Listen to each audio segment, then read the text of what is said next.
जय हिंद। आज के विषय में समझेंगे ट्रंप की ओर से इन दिनों कुछ ऐसी अद्भुत स्थिति उत्पन्न कर दी गई है जिससे न सिर्फ अमेरिकन वासी बल्कि विश्व के कई सारे देश इनके ओर आकर्षित होने पर मजबूर हो जाएंगे। यहाँ इस आर्टिकल के माध्यम से स्पष्ट होते देखते हो बीते दिन हुए अमेरिकी राष्ट्रपति चुनाव ये पूर्ण रूप से जीत चुके हैं। क्या वाकई में इजराइल की ओर से एक गहरा षड्यंत्र तले लूट लिया जाएगा फायदा या फिर यूक्रेन को होगा काफी बड़ा नुकसान? तो आओ समझते हैं स्टेप बाय स्टेप की मामला कहां से क्या शुरू होता है। मैं हूं सुजीत राणा। तो आगे स्टेप पे हम ये समझेंगे कि भाई साहब विश्व के किसी भी क्षेत्र या फिर देश में जब भी चुनाव होती है और सरकारें बदलती है तो ना सिर्फ उस देश में रह रहे जनता बल्कि उस देश से जुड़ाव रखने वाले बाकी देशों पर होता है। जब हम बात करते हैं एक ऐसा देश जिसे सुपर पावर वर्षों से माना जाता है और ट्रंप का आना यकीनन विश्व में एक नई हलचल को जन्म दे सकती है। यहाँ आप देखते हो लाइनिंग के माध्यम से करीबन कमला हैरिस का 224 आता है तो वहीं पे ट्रंप 277 ले आते हैं। यकीनन 270 भी लाते तब पर भी ये जीत जाते हैं, लेकिन काफी बेहतर तरीका से ये जीते हैं। करीबन 7,12,60,693 वोट ये पाए हैं। 91% अगर देखा जाए परसेंटेज के रूप में हो चुका है, जो कि यकीनन दर्शाता है कि कमला हैरिस की ये पूर्ण रूप से एक तरह से बुरी तरीके से हार हुआ है। बाइडेन की षड्यंत्र एक तरह से फेल होता नजर आया है, जो यकीनन मजाक बन जाता है उन लोगों के लिए जो लोग ट्रंप के चाहने वाले लोग हैं। हाँ, उन लोगों के लिए काफी ज्यादा दुखनीय स्थिति हो जाता है जो ट्रंप के खिलाफ कमला हैरिस के सपोर्ट में खड़ा हुआ था। हालांकि इलोन मस्क को भी काफी ज्यादा फायदा होगा। ट्रंप ने अपनी जीत की घोषणा करते हुए ये कह दिया कि भाई साहब देखिए, ईश्वर ने शायद हमें इसीलिए बचाया कि ताकि मैं कुछ बड़ा कर सकूं। यकीनन आपको पता होगा कि चुनाव प्रचार के दौरान कमला हैरिस के सहयोग में तो कई लोग आए हैं, तो ट्रंप के सहयोग में भी कई लोग आ ही रहते हैं, लेकिन कहीं ना कहीं भीड़ में देखते हो ना कि कुछ ऐसे लोग भी आ जाते हैं जो आपको नुकसान पहुंचाना चाहते हैं। ऐसे में ट्रंप पर गोली भी चला था जो कि उनके कान को छू के निकला था और यकीनन थोड़ा सा उससे नुकसान हुआ था। इन चीजों को याद करते हुए काफी भावुक के साथ अपने जीत को लोगों को बताते हुए घोषणा करते हुए उन्होंने कुछ ऐसा कहा जो यकीनन आकलन लगाया जा सकता है कि इस बार ट्रंप कुछ इतिहास रच देने योग्य कार्य कर सकती है। तो यकीनन ट्रंप सरकार इस बार कुछ बड़ा तबाही लेके आएगा जो ना सिर्फ भारत को फायदा दिलाएगा बल्कि विश्व के कई सारे देशों को फायदा तो होगा, लेकिन वहीं कुछ ऐसे भी देश होंगे जिसे काफी ज्यादा नुकसान हो सकता है। ये जानने वाली बात होगा जो आगे स्टेप में आप बखूबी समझोगे।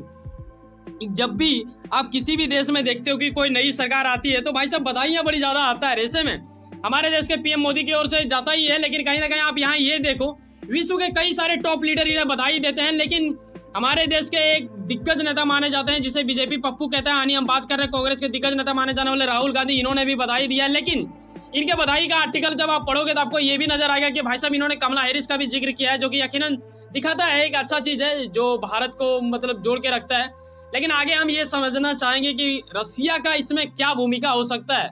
हाल ही में आपने देखा होगा कि कजान क्षेत्र में अक्टूबर माह में हुआ था ब्रिक्स समिट, और ट्रंप जो माने जाते हैं ना वो नेटो को उतना ज्यादा कुछ खास महत्व देते नहीं है। नेटो के खिलाफ चलने के लिए ब्रिक्स पूर्ण रूप से तैयार रहता है अगर रसिया के नजर से अगर देखा जाए।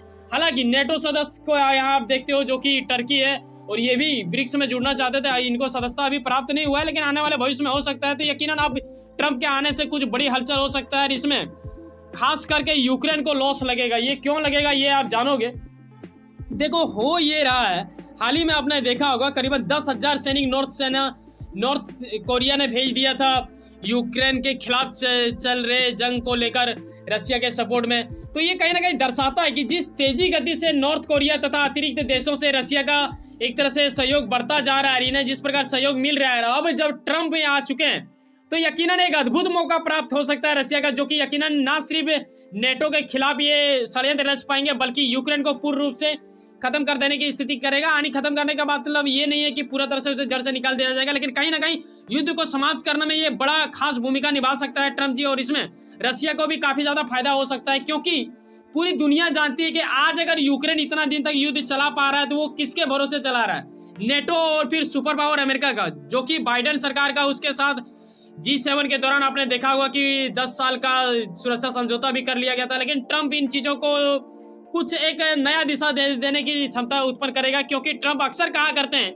कि भाई साहब देखो अगर मैं रहता ना अमेरिकन राष्ट्रपति तो ये तो युद्ध होता ही नहीं। ऐसा कुछ ये कहते हुए मिले हैं जब आपने देखा होगा कि चुनाव प्रचार के दौरान, क्योंकि इन चीजों को सब लोग जान रहा था कि अगर ट्रंप भाई साहब जीत कर आ गए, क्योंकि ये पुतिन को कहता है दोस्त, यानी रसिया को ये मित्र मूल के देश बनाना चाहते हैं, ठीक है, और यूक्रेन का बाइडेन वर्तमान सरकार इनकी सहयोग दे रही थी, तो ऐसे में इनको ये जरूर डर सता रहा था जेलेंस्की को। तभी ये चुनाव के दौरान ही मिलने चल गए थे, तब इन्होंने कहा था कि भाई साहब ऐसा कुछ होगा तो ट्रंप ने ये कह दिया था कि देखो ये कुछ बड़ी बातें नहीं है, पुतिन मेरा मतलब एक अच्छा खासा दोस्त है, मैं तुरंत इसको समाप्त कर दूंगा अगर मैं जीत के आता हूँ। और अब ये जीत चुके हैं और ये पुतिन भाई साहब को अपना दोस्त कहते हैं। यकीनन आप आकलन तो ये अवश्य लगा सकते हो कि रसिया यूक्रेन वार बहुत जल्द समाप्त होने को है, जो कि विश्व में एक तरह से शांति भी दर्शाएगा। लेकिन कहीं ना कहीं ये आप देखो ना कि जेलेंस्की के नजर से आप तको तो आपको लगेगा कि भाई साहब उनके हृदय के अत्यंत गहराई में एक अद्भुत पीड़ा सा उत्पन्न हो सकती है, क्योंकि ट्रंप यकीनन रसिया के सहयोग में पूर्ण रूप से तो नहीं आएगी,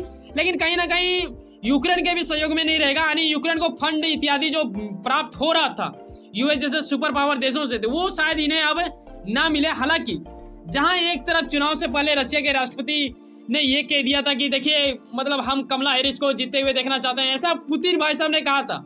हालांकि तब बुद्धिजीवियों का ये कहना था कि देखिए ये एक ट्रिक्स है, इनका नाम लिया जा रहा है क्योंकि वहां पे ज्यादातर लोग अमेरिकन रसिया के खिलाफ चलते हैं, तो वो लोग भड़क जाएंगे, फिर ट्रंप को वोट मिलेगा उल्टा।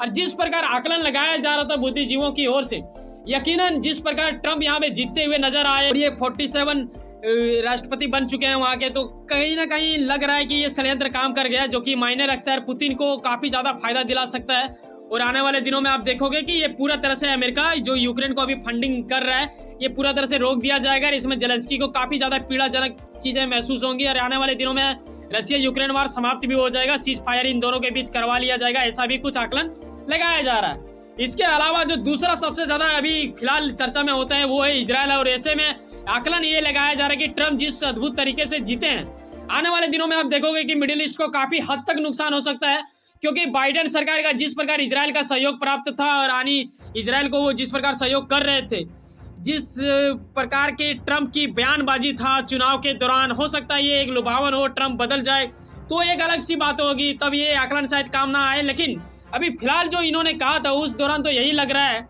कि बाइडेन से कई गुना अधिक, मतलब हद से ज्यादा फायदा दिला सकता है इजरायल को, और इसमें मिडिल ईस्ट को काफी ज्यादा खतरा झेलना पड़ेगा। क्योंकि बीते दिन ही मैंने आपको बताया था वीडियो में, और इस आर्टिकल के माध्यम से स्पष्ट होते देखते हो, जहाँ पे ट्यूसडे का जिक्र किया गया था, यानी बीते दिन 5 नवंबर 2024, और उसी दिन अमेरिकन राष्ट्रपति चुनाव भी हुआ था। इजरायल के खिलाफ चलने वाले ईरान उस पर हमला करना चाहते थे बदला के लिए, लेकिन ईरान का ये कहना था कि भाई साहब देखिए एक बार चुनाव समाप्त होने दो, उसके बाद हम करेंगे। यानी कहीं ना कहीं ईरान इस चीज का वेट कर रहा था कि अगर ट्रंप आता है तो भाई साहब ये वार करने में थोड़ा ज्यादा मजा नहीं आएगा, तो इस चीज को रोकने की वो अवश्य प्रयास करेंगे।